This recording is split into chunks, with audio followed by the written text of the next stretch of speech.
Hi guys, this is the advisor and welcome back to my channel. Now, when I woke up this morning, I was planning to do a total different video from the one I'm doing now. But somebody sent a video to me. A video that was so extremely disturbing that I have to just switch lane instantly. The subject and topic contained in that video I found to be so disgusting and so depressing that I just had to comment on it and expose everything that's in that video to the world. Guys, it makes me wonder, are we really ever going to become a great society? I am at this point beginning to believe that all is probably lost.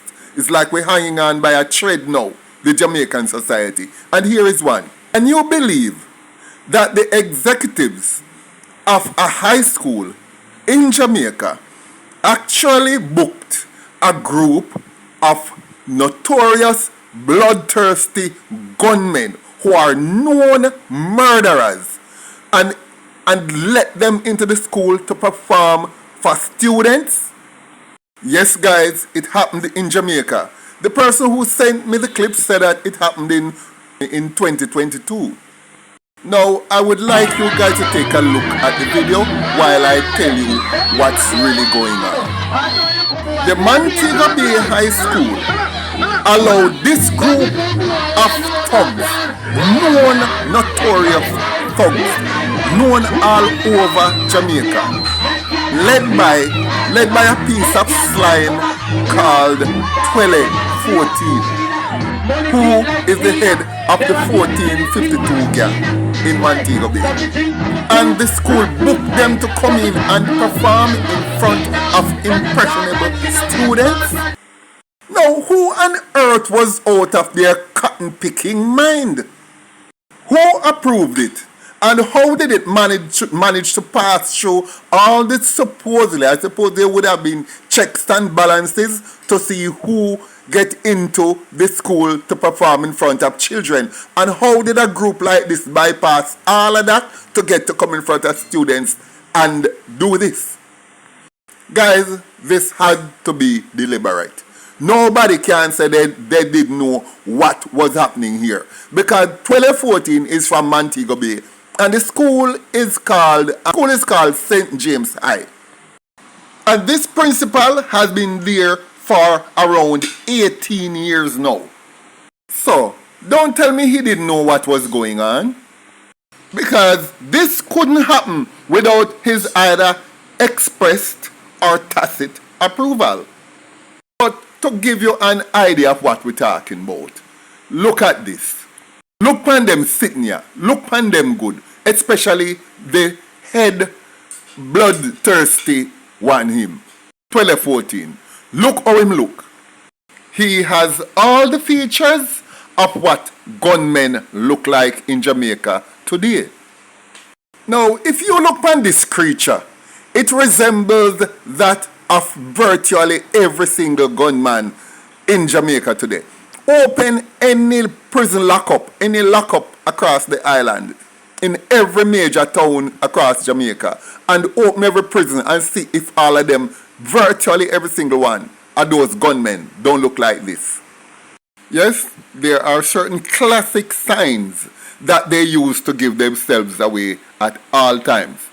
Them normally slim, bleach out, plait up here, earring, tattoo, and the pants draw down way down almost to them knee, and the drawers up high.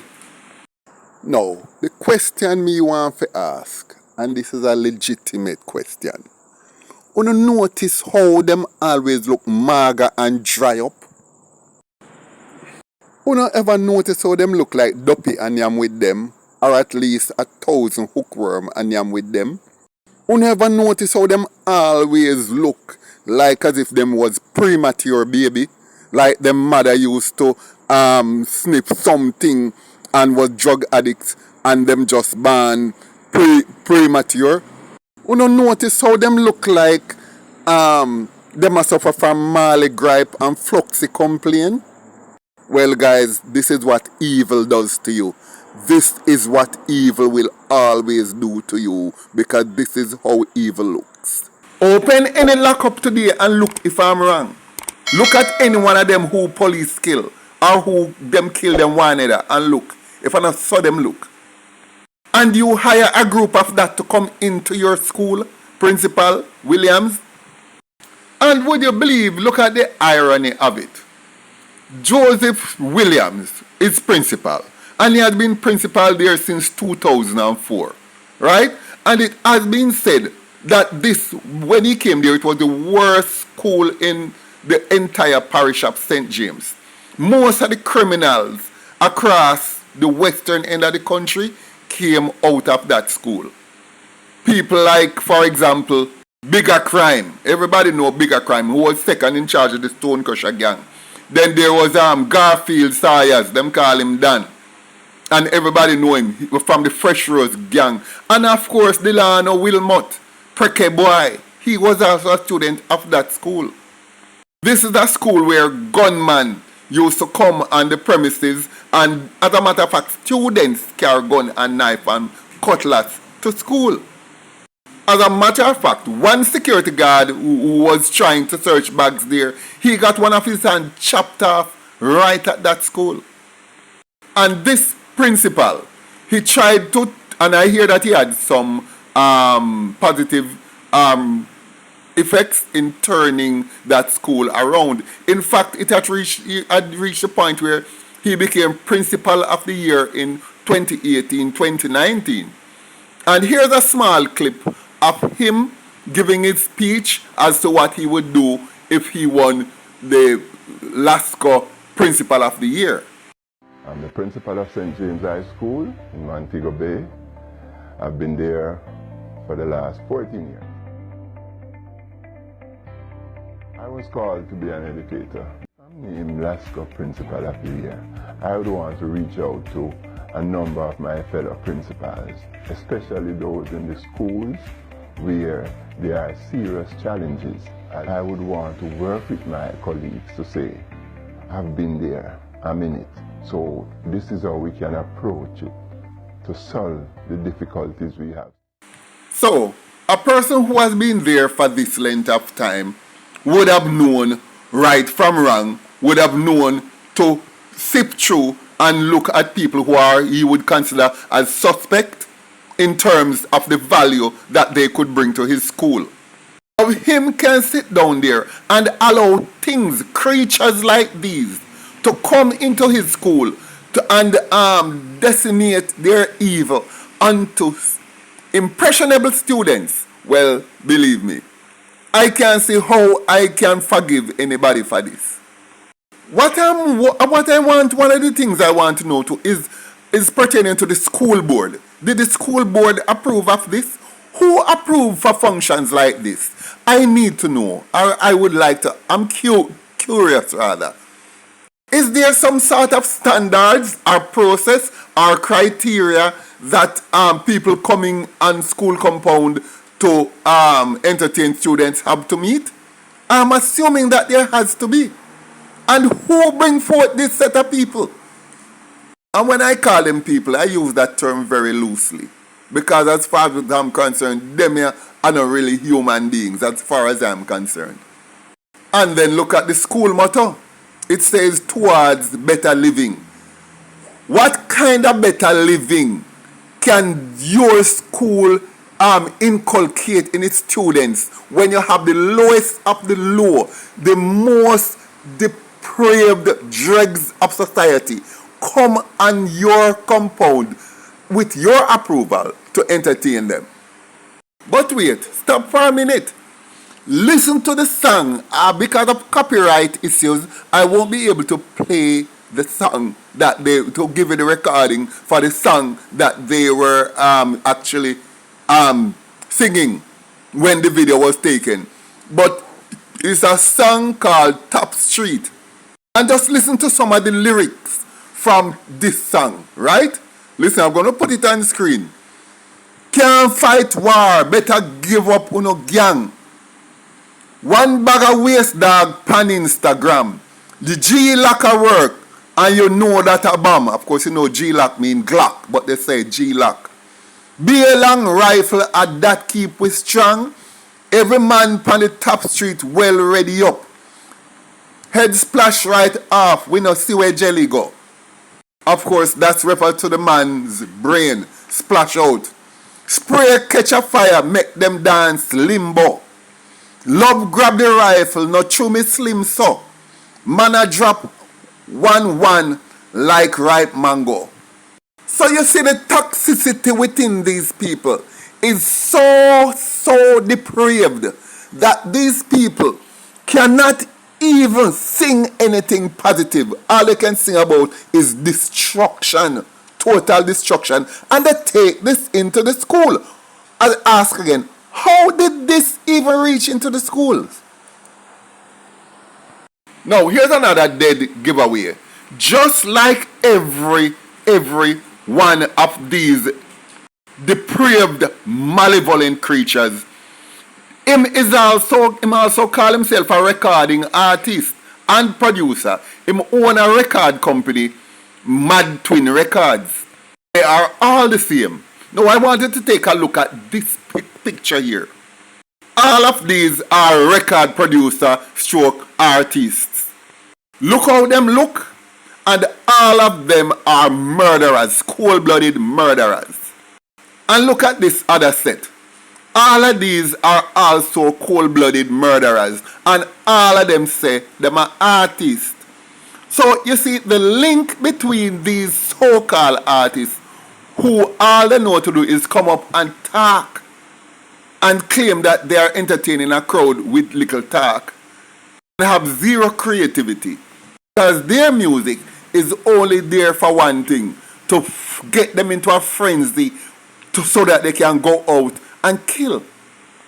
Well, I hear that there is a safety and security unit at the Ministry of Education. And to the best of my knowledge, it is headed by a man called Richard Troop.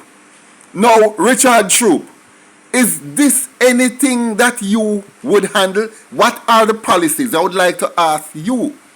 The Ministry of Education have a policy about entertainment and who and what type of entertainment kids can get in schools. Because right now, this school is a big part of the problem. There is only one particular scene which I see came out of this video, which gave me a bit of hope, is when they were going on with gun lyrics. And the gentleman, he doesn't seem to be the principal, because there is actually over 100 members of staff. I think it's about 130 members of staff at that place, because it runs 2 shifts. And he came out and he said this. General, no disrespect, but this is a school, and the type of lyrics that we are hearing and the script. Hold on, General. The script right here and just about it. Let's keep it clean. This is a school, alright? Well, whoever you are, sir, hats off to you. Hats off to you. And even at such a late stage, I think that heads should roll. But anybody and all the people who are involved in this booking, all of them would hide the guns for 2014. All of them would wash the bloody clothes. So the point I'm making is, not because you see people who seem to be pillars of society, some of them are really low lives impersonating decent people. Because I'm quite sure that everybody who was involved in that booking would appear to be paragons of virtue, or at least pillars of society that we would want our kids to emulate. And look how low they went. When your kids go to school, you go there as that is the secondary institution in which you instill values, character, morality, principle, and ethics and good behavior in your children. Of course, the primary source of those things is the home. And most of them don't get it at home. So why you come to the school, which should be the secondary, but is in most cases act as the primary, space for those values, and when you come there, you come get this. Every student is now going to think that this is normal, this is right, this is good behavior, and will try to emulate these things. Why? Because it's the authorities, the people who are in charge of us, sees this as something worth passing on to us. So where will we go as a society? Is this really where we want to go? I'm calling on the Minister of Education, Favour Williams. I think she should come out and say something about this, because I think the decent people in Jamaica needs to know what went on here, what went wrong, because something obviously had gone wrong. But being who she is, I'm not quite sure we're gonna get anywhere, because she always look like she's spaced out, and her voice sound like she in a trance. I don't know, but make me see if she have any use, or if she'll come forward and say anything about this issue. I doubt it, but let's watch. Anyway, guys, I would like you guys to tell me what you think about this. Thank you guys for watching. Like, share, leave a comment below, and I look forward to seeing you in my next video.